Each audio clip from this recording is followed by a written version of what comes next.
హృదయాన్ని ఇవ్వకపోతే, ఈ హృదయమున్న స్థలములో యేసనే రక్షకుని చేర్చుకోకపోతే ఆయన సిద్ధపరిచే స్థలము నీకు దొరకదని అక్షరాలుగా నీ హృదయమైన పలక మీద వ్రాసుకో.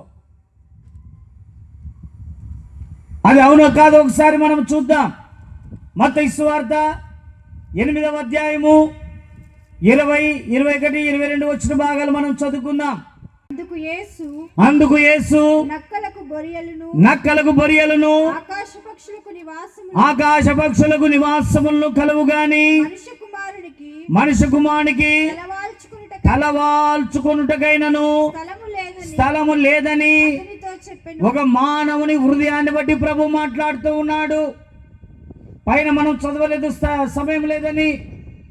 యేసు ప్రభుల వారు శరీరధారిగా ఈ లోకంలో ఉన్నప్పుడు, పరలోక రాజ్య సంగతులు ప్రకటించేటప్పుడు